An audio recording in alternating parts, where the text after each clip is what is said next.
Sehingga dengan begitu, ini nanti terkait dengan ungkapan Said Nursi, sholat itu menjadi sebuah kerinduan hamba untuk bertemu dengan Tuhannya. Kalau kita sudah merasa rindu, samalah kalau kita ingin ketemu anak kita, ketemu pasangan kita setelah sekian lama nggak ketemu, itu pasti ingin banget segera bertemu gitu. Betul. Nah, boleh jadi yang masih merasa berat itu memandang sholat baru sekedar kewajiban, belum menjadi kebutuhan, belum menjadi kenikmatan, apalagi menjadi kerinduan.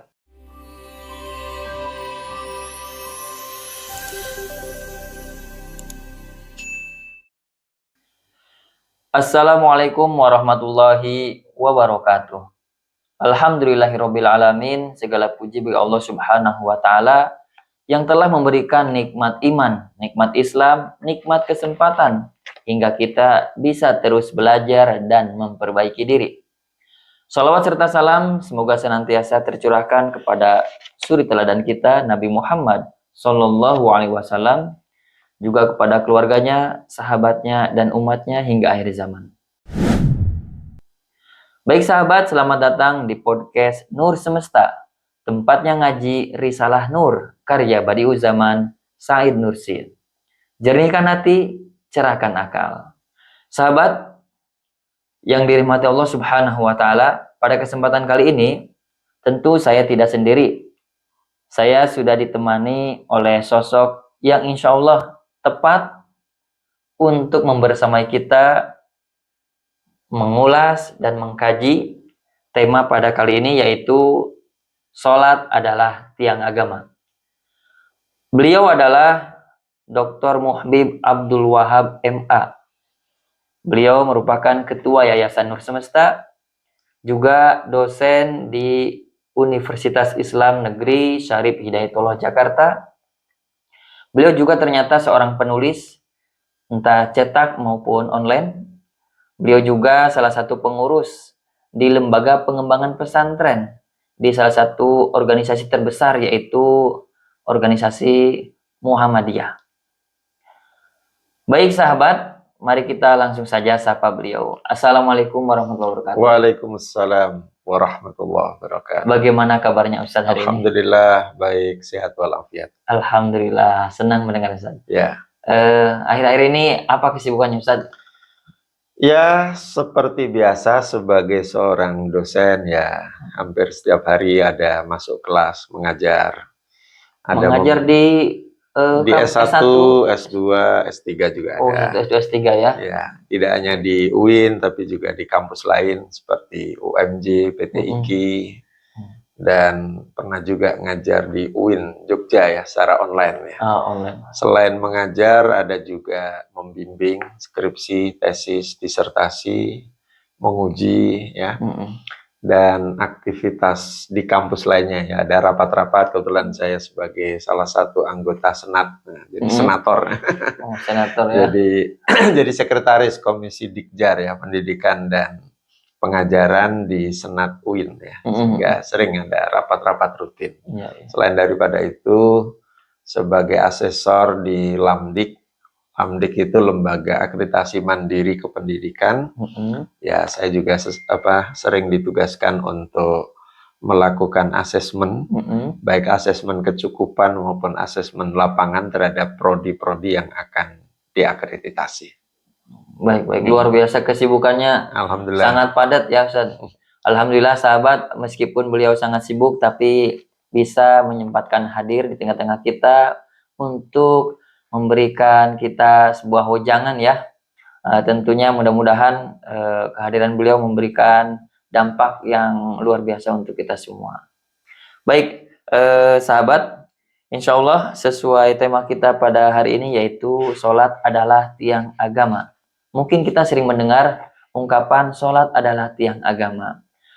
Tentunya mungkin ada yang bertanya, apakah itu ungkapan ulama atau hadis Nabi atau mungkin ayat?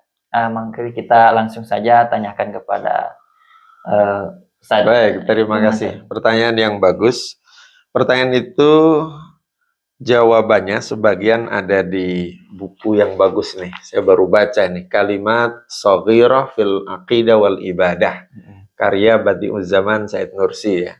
Ini terjemahnya juga keren nih oleh Ustadz Fauzi Bakhresi ya.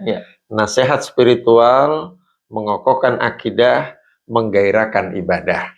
Nah, di Al-Kalimat Ar-Rabi'ah, kalimat keempat, memang diawali dengan ungkapan tadi, as-sholatu imaduddin. Salat itu tiang agama.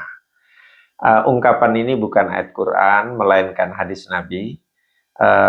Redaksi panjangnya adalah as-sholatu imaduddin, faman aqomaha faqad aqomaddin, wa man tarokaha faqad hadamaddin. Salat merupakan tiang agama. Siapa yang melaksanakan salat berarti telah menegakkan agama itu sendiri. Sebaliknya siapa yang meninggalkannya, meninggalkan salat, dia termasuk yang telah merobohkan, merusak agama itu sendiri. Jadi hadis ini berisi pesan yang sangat kuat tentang pentingnya sholat. Sholat kalau dianggap sebagai tiang agama, itu kalau kita ilustrasikan dengan bangunan, ya sama dengan ini ya, tiang-tiang pancangnya itu, balok-baloknya itu yang menopang, menyokong bangunan yang ada di atasnya. Kalau tiangnya kokoh, bangunan insya Allah akan kokoh. Kalau tiangnya roboh, pasti ikut roboh yang lainnya. Roboh bangunannya. Nah, gitu. Jadi memang penting sekali kita melaksanakan sholat ini, selain karena merupakan rukun Islam yang kedua, juga merupakan amal pertama yang nanti akan dihisab di hari akhirat. Baik Ustaz, itu kita sudah mendengar ya bahwa tadi disebutkan itu sangat penting. Nah, ini kalau dengan bahasa bayi nih, karena mungkin teman-teman kita banyak juga yang mendengarkan ini, berbagai kalangan, bisa nggak diilustrasikan bahwa kok sholat itu sangat penting, nilai dan pentingnya itu luar biasa gitu. Sholat itu bagi seorang muslim gitu. Kira-kira gimana caranya kita bisa memahami itu? Kalau tadi disebutkan itu benar anjuran, kewajiban, posisi sebagai tiang gitu. Nah, mungkin dari sisi yang lain, bagaimana caranya kita? Ini juga ada ilustrasi yang menarik sekali nih yang dibuat oleh Badi'uz Zaman Said Nursi di dalam buku ini. Beliau mengilustrasikan sholat itu di buku ini ibarat tiket. Kalau kita mau mengadakan perjalanan jauh, dan agar perjalanan itu bisa ditempuh dengan tepat, kita pasti perlu naik kendaraan. Apakah mobil, kereta api, pesawat, kapal laut, dan sebagainya. Kita tidak mungkin bisa naik bis, naik pesawat kalau tidak punya tiket. Tiket kita ketemu Allah dan nanti bisa masuk surga, itu salah satunya adalah sholat. Kalau kita nggak punya tiketnya, ya nggak mungkin kita menjadi calon penghuni surga, gitu. Kemudian, sholat ini menjadi, tadi saya sebut, menjadi penentu amal-amal lain selain sholat. Dalam hadis lengkapnya, yaitu Nabi pernah bersabda, inna awwala ma yuhasabu bihil abdi yaumal qiyamah as-sholah. Sesungguhnya amal pertama yang akan dihisab, diperhitungkan, diaudit, dinilai oleh Allah, amalan hamba ini adalah sholat. Fa'in soluhat, kalau sholatnya baik, soluhasa irul amali. Kalau sholatnya baik, semua amalan itu jadi baik. Kalau sholatnya wa in fasadat, fasadasa iru amali. Kalau rusak sholatnya, rusak pula amal yang lain. Jadi pentingnya itu terletak pada kualitas sholat kita itu menentukan perilaku baik buruk kita yang lain. Jadi kalau sholatnya sudah diperbaiki, sholatnya sudah sesuai dengan standar yang dicontohkan oleh Nabi, dilaksanakan dengan ikhlas dan khusyuk, itu akan mempengaruhi kepribadian kita, perilaku kita, karakter kita. Makanya dalam ayat Quran misalnya disebut inna sholata tanha anil fahsya'i wal munkar. Sholat itu dapat mencegah, dapat memproteksi, dapat menjauhkan orang yang melaksanakan sholat itu dari perbuatan keji dan mungkar. Kalau perbuatan keji dan mungkar itu sudah dijauhi, masa dia masih melaksanakan yang tidak baik. Pasti yang dilaksanakan yang baik-baik. Jadi di situ mengandung pengertian bahwa sholat itu mempengaruhi kualitas hidup kita. Kualitas hidup kita ditentukan oleh baik buruknya, khusyuk tidaknya sholat kita. Nah, begitu. Luar biasa, Ustaz. Terima kasih banyak penjelasannya, Ustaz. Di bagian akhir dari buku ini, Said Nursi menegaskan begini. Sholat sejatinya merupakan kelapangan terbesar bagi ruh. Bagi ruh kita, bagi kalbu dan akal. Ia juga sama sekali tidak memenatkan badan, karena Said Nursi bilang, sholat 5 waktu itu kalau dikerjakan nggak lebih dari 1 jam. Sementara Allah memberikan dalam sehari itu 24 jam waktu. Jangan sampai 24 jam itu 23-nya, kalau 1 jamnya katakanlah buat sholat itu, 2/3-nya hanya untuk urusan dunia saja. Kalau 1 jam ini diisi dengan sholat yang bagus, itu akan mempengaruhi. Nah, ini pentingnya juga, ini mempengaruhi yang 23 jam itu. Nah, itu kata Said Nursi kurang lebih seperti itu ya. Jadi lebih dari itu katanya, seluruh perbuatan duniawi yang dibenarkan, yang dikerjakan oleh orang yang menunaikan sholat, akan bernilai ibadah jika dilakukan dengan niat yang baik. Jadi kalau sholatnya baik, yang 23 jam lainnya itu, misalnya kita bekerja, itu pasti akan niatnya jadi baik. Niatnya mencari rizki Allah yang halal. Kalau kita olahraga, bukan sekedar cari keringat, tapi juga ada niat untuk menyehatkan badan kita, supaya bisa melaksanakan aktivitas. Kalau kita misalnya membantu orang lain, jika sholat kita sudah bagus, insya Allah membantu kita ke orang lain itu pasti diniati dengan niat yang ikhlas karena Allah. Jadi singkatnya, 1 jam untuk sholat 5 waktu dan lainnya, itu insya Allah bisa mempengaruhi yang 23 jam lainnya dalam hidup kita ini. Karena itu, jika 1 jam ini dikerjakan dengan baik, ya sholat 5 waktu plus sholat sunat dan lainnya, insya Allah akan bisa membuat hidup kita itu bahagia, hidup kita itu tentram, damai, gitu ya. Insya Allah begitu. Baik. Tadi sempat disebutkan kalau kita mengerjakan sholat, kegiatan atau aktivitas yang ada di kita bisa bernilai ibadah ya. Iya. Nah, gimana tanggapan Ustadz dengan ungkapan atau orang entah itu bercanda atau dengan serius ya? Gak apa-apa nggak sholat, yang penting berbuat baik. Itu bagaimana Ustaz?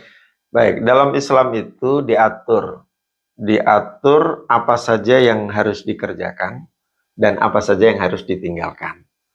Ciri orang bertakwa itu adalah orang yang senantiasa taat kepada ajaran agamanya.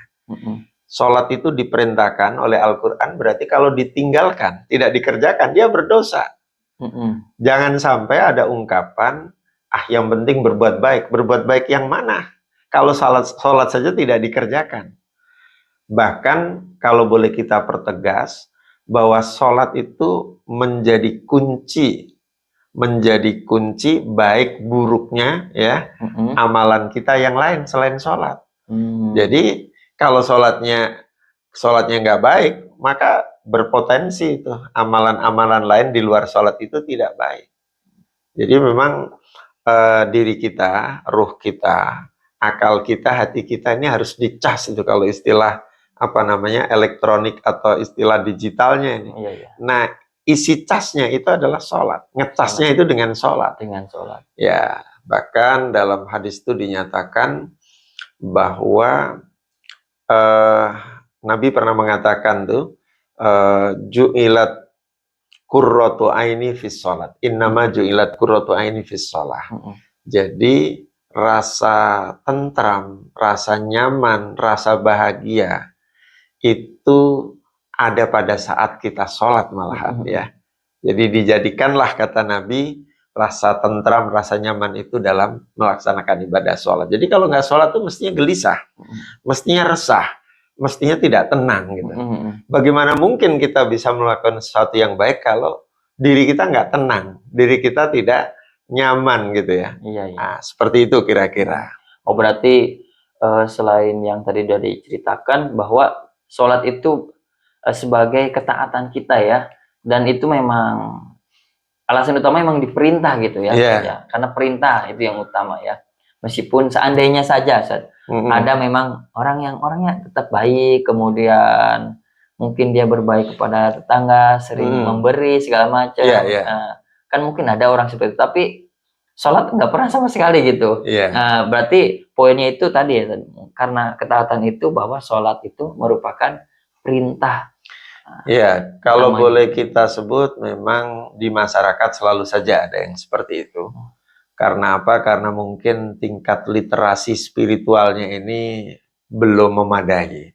Masih menganggap bahwa sholat itu ya apa namanya selingan saja atau mungkin tidak penting. Yang terpenting itu berperilaku baik. Berperilaku baik yang tadi disebut sebetulnya iya itu baik, tetapi baik menurut manusia. Menurut manusia yang belum tentu baik menurut Allah Subhanahu wa taala. Apalagi tidak karena Allah gitu ya. Apalagi kalau tidak karena Allah kan. Jadi memang standar baik buruk ini harus diukur dengan ketentuan-ketentuan yang ada di dalam kitab suci Al-Quran maupun dalam sunnah Nabi. Jadi kesolehan kita itu harus berbasis wahyu kira-kira begitu. Atau bisa dibalik, wahyu itu harus memandu baik wahyu Al-Quran maupun hadis ya, wahyu yang ditulis maupun yang tidak, yang dibacakan maupun tidak, Quran dan hadis lah ya, itu harus memandu perilaku kita. Jangan sampai perilaku kita itu diukur hanya karena nafsu atau hanya karena selera seseorang saja gitu. Gitu. Berarti standarnya betul-betul wahyu ya, agama ya. Betul-betul. Bisa jadi yang tadi kita sebutkan itu menurut dia, dan mungkin bisa jadi tidak ada pahalanya gitu, atau ada nilai ibadahnya gitu ya, bisa jadi. Ya, yang membuat amal itu berpahala adalah yang pertama karena kita mengikatkan diri dengan Allah Subhanahu wa taala yang kemudian disebut dengan akidah. Dan akidah itu passwordnya adalah 2 kalimat syahadat. Asyhadu alla ilaha illallah wa asyhadu anna Muhammadar Rasulullah. Kalau kita sudah terikat dengan aqidatut tauhid seperti itu, maka segala hal yang kita lakukan itu harus ikhlas, murni karena Allah dan karena mentaati Allah dan Rasulnya sebagaimana yang ada di dalam Quran dan Sunnah. Kalau itu hanya semata-mata, wah ini kan membantu orang itu menurut ini ya pandangan kemanusiaan ya, secara netral ya, tanpa itu kan pasti baik. Iya, itu baik. Tapi penting itu dikaitkan dengan Allah dan Rasulnya, dengan kita berniat ya. Makanya saya kira di buku-buku fikih itu selalu dikatakan bahwa segala amal itu ditentukan oleh niatnya. Innamal a'malu binniyat. Dan niat itu merupakan perbuatan hati yang mestinya selalu terkoneksi dengan Allah Subhanahu wa taala. Makanya kan lafadz niat yang sering kita baca itu kan selalu lillahi ta'ala, itu pengikatnya itu. Dan kalau pengikat itu lepas atau tidak ada, maka boleh dikatakan tidak ada nilainya di mata Allah ya, bukan di mata manusia. Dalam Quran sendiri sebenarnya disebut innalladzina kafaru a'malahum kasarab. Orang-orang kafir itu amalnya bagaikan fata morgana. Kelihatan dari jauh seperti ada air tuh di tanah lapang, di bawah terik matahari, di siang hari gitu ya. Tapi begitu didatangi, tidak ada. Yang tadi seperti ada air mendidih, nggak ada itu. Kecewa lah. Jadi memang semua amal itu harus harus dikoneksikan dengan Allah ya. Makanya kita dianjurkan tuh kalau mau mengerjakan yang baik itu dengan baca Bismillah. Bismillah itu adalah ekspresi iman, ekspresi spiritual kita bahwa yang kita kerjakan itu harus diniati karena Allah dan harus terkoneksi dengan Allah gitu ya. Jadi tidak semata-mata mengerjakan tanpa ada dasar atau tanpa ada link dengan Allah, kira-kira seperti itu. Baik Ustaz, terima kasih banyak. Ini sesuai banget dengan subjudul dari buku kita ya, mengokohkan akidah, menggairahkan ibadah. Ya betul nih. Iya bagus. Tapi sahabat sekalian, kita boleh juga nih nanya lagi, mumpung masih di sini beliau, adakah tips-tips untuk sahabat, untuk saya mungkin untuk teman-teman semuanya di sini yang merasa malas untuk mengerjakan sholat, atau mungkin ada sebagian dari kita, sebagian kecil mudah-mudahan ya, itu sama sekali mungkin hanya sholat Jumat doang. Nah itu mohon tipsnya Ustaz. Sebetulnya sudah cukup bagus tuh kalau sholat Jumat doang ya. Ada juga ya sebagian masyarakat, mohon maaf nih tanpa bermaksud menyinggung atau apa, ada yang sholatnya setahun cuma 2 kali. Sholat Idul Fitri dan Idul Adha. Sholat Id ya. Katanya ya, realitasnya seperti apa, tapi yang sering berkembang seperti itu.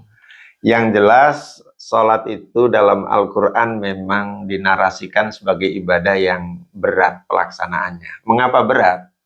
Itu tadi, karena amal pertama yang akan dihisab di akhirat, maka godaannya besar. Jadi setan itu berusaha meruntuhkan kita dari sholatnya dulu nih. Kalau sholatnya bisa diruntuhkan, bisa dialihkan, bisa dibuat tidak sempurna atau tidak khusyuk, itu yang lain-lain pasti gampang gitu. Jadi Quran menyatakan wasta'inu bis-sabri was-shalah wa innaha lakabiratun illa 'alal khashiyin. Dan minta tolonglah kepada Allah dengan sabar dan sholat. Tapi ingat, ketahui bahwa sholat itu merupakan ibadah yang berat. Bukan hanya berat pelaksanaannya, tapi berat mau melaksanakannya itu juga sudah terasa. Ada saja kadang-kadang alasan untuk menunda. Ada saja alasan, nanti aja, kan masih panjang waktunya misalnya. Tahu-tahu misalnya ngantuk, ketiduran, begitu bangun sudah kelewat waktunya. Nah, itu bukti bahwa memang sholat itu pasti syarat dengan gangguan, godaan setan. Terutama yang paling berat itu adalah sholat subuh misalnya kan, di musim hujan lebat itu kan, masih enak ini tidur nih, setan pasti mengganggu itu, udah tarik aja selimutnya, teruskan aja tidurnya gitu kan, nanti juga bisa agak siangan dikit, atau ini tanggung tidurnya masih enak, masih nyenyak dan seterusnya. Alarm udah bunyi dimatiin. Walaupun kita juga memang sering ya, alarm udah bunyi itu dimatiin juga. Nggak tahu itu sadar atau refleks saja gitu, tapi yang jelas memang berat. Nah, pertanyaan kemudian bagaimana tipsnya biar ringan ya? Biar ringan gitu ya. Biar ringan, biar semangat gitu. Segala sesuatu itu pasti akan ringan jika dimulai dari yang paling mudah, dari yang paling sedikit gitu ya. Ya, tentu kita akan bisa melaksanakan sholat dengan mudah manakala ketika kita mendengar adzan, kita sudah siap-siap untuk merespon panggilan sholat. Merespon adzan itu kan panggilan ya, seruan ya. Seruan. Dan kita harus punya literasi nih, supaya literasi yang memadai ya, supaya kita tidak merasa berat dalam melaksanakan sholat. Ini yang mungkin kurang dianalisis, atau bukan dianalisis ya, kurang dipahami lah. Dalam adzan itu ada 2 seruan yang menarik, yaitu hayya 'alas sholah, hayya 'alal falah. Nah, apa tuh hubungannya nih? Ya itu. Kira-kira gini, Allah ingin mengatakan gini, Allah menyapa kita dengan sapaan kasih sayang ya, sapaan kelemah lembutan. Ayo kita sholat, ayo kita raih kemenangan. Kita jadi bertanya, apa hubungan sholat dengan kemenangan atau keberuntungan? Al-falah itu. Betul. Saya memahami bahwa 2 seruan ini, 2 sapaan halus atau 2 sentuhan kasih sayang Allah ini, kira-kira begini, kalau engkau ingin semua persoalanmu itu ada jalan keluarnya, ada solusinya, ayolah sholat. Kalau ayo kita meraih kemenangan, ayo kita meraih keberuntungan, itu kan artinya kita bisa memenangi segala persoalan. Kita bisa mengatasi masalah kita. Kita bisa keluar dari segala kesulitan kita. Jadi, tadi saya katakan tipsnya adalah kita harus memahami sholat itu bagian dari cara Allah mengangkat derajat kita, bagian dari cara Allah untuk menolong kita keluar dari persoalan kita. Itu tip yang ini ya. Yang kedua, yang ketiga kita harus tanamkan bahwa sholat itu tadi menjadi penentu. penentu amal ibadah yang lain. Dan yang paling pertama akan dihisab. Tentu kita harus punya target agar sholat yang kita laksanakan itu diterima. Agar sholat yang kita kerjakan itu bisa membuat hidup kita menjadi lebih baik. Sehingga respon kita terhadap panggilan adzannya muadzin itu menjadi panggilan yang positif. Jangan kemudian, ini adzannya keras banget, adzannya mengganggu aktivitas kita, dan enggak, itu sebetulnya bagian dari cara Allah mengingatkan, menegur, ini sudah waktunya sholat. Lalu yang berikutnya, yang tidak kalah pentingnya adalah bahwa sholat itu mendidik kita untuk menjadi pribadi yang disiplin. Makanya Allah mengatur pelaksanaan sholat itu dengan waktu-waktu yang sebetulnya tepat sekali dengan kebutuhan kita. Jadi kalau kita mengerjakan sholat dengan tertib, insya Allah kita akan selalu disiplin. Minimal disiplin waktu dan disiplin beribadah. Atau bisa ditambah lagi, disiplin bersih diri. Karena kalau kita mau sholat kan wajib berwudu ya. Memakai pakaian yang bersih, tempat yang bersih, hati juga bersih gitu. Kira-kira seperti itu.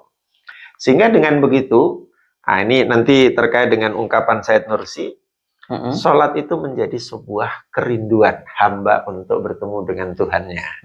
Kalau kita sudah merasa rindu, samalah kalau kita ingin ketemu anak kita, ketemu pasangan kita setelah sekian lama nggak ketemu, itu pasti ingin banget segera bertemu gitu. Betul. Nah, boleh jadi yang masih merasa berat itu memandang sholat baru sekedar kewajiban, belum menjadi kebutuhan, belum menjadi kenikmatan, apalagi menjadi kerinduan. Kalau seorang hamba itu sudah rindu, pasti ingin bertemu kan? Ya, kalau ingin bertemu dan tidak dikanalisasi, difasilitasi, diwujudkan, ya kerinduannya nanti tidak ibarat tepuk tangan itu, tepuk sebelah tangan itu.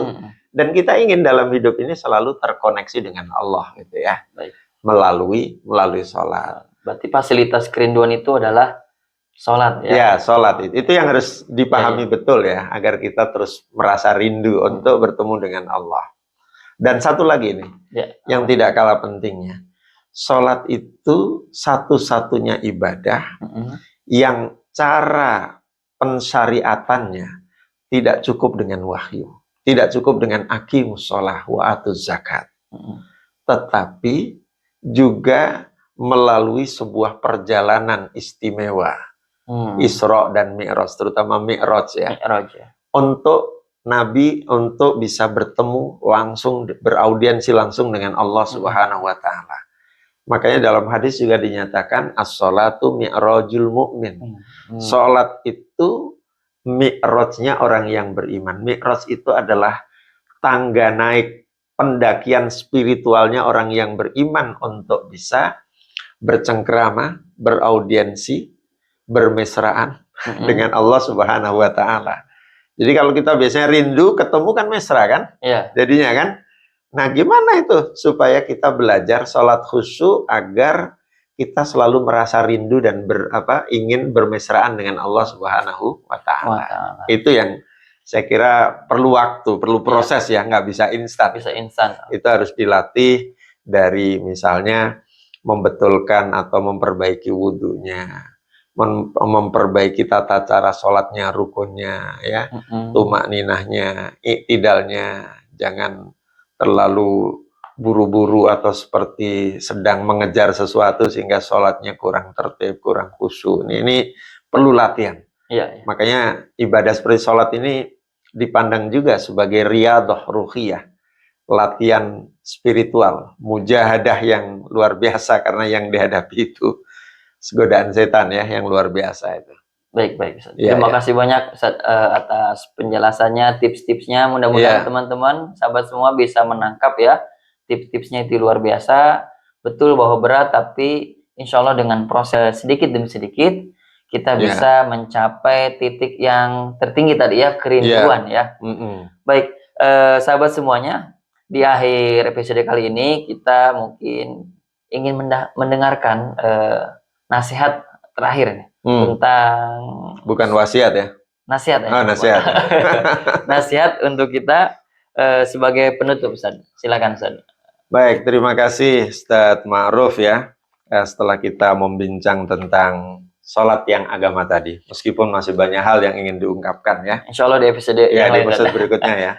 Jadi ada beberapa nasihat yang ingin kita sampaikan. Yang pertama, jika kita ingin merasakan kedamaian hati, ingin mendapatkan siraman rohani yang betul-betul menyentuh hati, bacalah karya-karya Said Nursi ya. Salah satunya ini Kalimatun Shaghirah fil Aqidah wal Ibadah. Baca juga karya-karya yang lain seperti ini nih, ada Al-Lamaat, ya, ada Al-Kalimat dan sebagainya. Itu ibarat oase spiritual di tengah padang pasir yang insya Allah bisa memenuhi rasa dahaga kita. Nasihat lainnya adalah kita penting untuk terus meneguhkan akidah kita, keyakinan, keimanan kita kepada Allah dan Rasul-Nya, agar semua yang kita kerjakan dalam hidup ini punya nilai ibadah. Sebab jika amalan-amalan kita itu bernilai ibadah, maka sejatinya kita sedang mengumpulkan modal untuk bisa bertemu dengan Allah di akhirat, modal untuk bisa masuk surganya Allah ya. Kita semua ingin masuk surga kan? Kalau masuk surga nggak pakai modal, nggak pakai tiket, nggak mungkin. Kita mau nonton konser itu harus beli tiket mahal, kadang-kadang berdesak-desakan dan sebagainya. Ini kita mau masuk surganya Allah yang diilustrasikan luar biasa indah dalam Al-Quran gitu ya. Ada banyak sungai, sungai madu, sungai susu, sungai air yang tawar yang langsung bisa diminum. Ada bidadara juga mungkin ada ya. Dan aneka kenikmatan yang tidak terbayangkan. Masa iya masuk surga gratis ya? Harus kita siapkan modal, kita siapkan bekal, dan bekal yang terbaik kata Allah itu adalah bekal takwa ya. Wa tazawwadu fa inna khairaz zadi taqwa. Mari kita menjadi pribadi yang bertakwa, dan mari kita berusaha untuk meningkatkan kualitas takwa kita dari hari ke hari, karena memang yang nanti akan dinilai secara umum oleh Allah selain sholat itu adalah ketakwaan kita. Dan orang yang paling mulia di sisi Allah adalah yang paling bertakwa. Inna akramakum indallahi atqakum. Saya kira itu saja. Mudah-mudahan nasihat itu sebetulnya tertuju kepada diri saya sendiri ya. Kalau nanti hadirin atau apa nih? Sahabat ya. Rosael An-Nur merasa tertarik, merasa perlu menindaklanjuti kajian ini, silakan mungkin bergabung dalam berbagai kajian-kajian yang diselenggarakan oleh Yayasan Nur Semesta dan juga cabang-cabangnya ya, di seluruh Indonesia atau di mayoritas provinsi di Indonesia. Insya Allah kita menjadi Thulabun Nur yang sama-sama berusaha, berjuang untuk menggapai, meraih ridho ilahi Robbi. Demikian, terima kasih. Baik, terima kasih Ustadz atas nasihatnya. Insya Allah mungkin bisa bertemu lagi di episode yang lain dengan tema yang lain yang insya Allah lebih menarik lagi. Siap, insya Allah. Dan tentu saja dibutuhkan oleh sahabat kita semua podcast Nur Semesta. Alhamdulillah itulah pembahasan kita pada episode kali ini. Semoga apa yang kita bahas hari ini bisa memberikan manfaat, memberikan wawasan kepada kita, juga memberikan motivasi untuk kita selalu memperbaiki diri dari hari ke hari. Terima kasih yang sudah meluangkan waktunya untuk mendengarkan podcast Nur Semesta. Jangan lupa follow, share, dan bagikan kepada orang-orang yang terdekat dari Anda semua agar semuanya mendapatkan manfaat. Baik, saya Ma'ruf, pamit undur diri. Subhanaka la ilma lana illa ma'alamtana innaka antal alimul hakim. Wa akhiru da'wamnil hamdulillahi rabbil alamin. Wassalamualaikum warahmatullahi wabarakatuh. Sampai jumpa di podcast selanjutnya.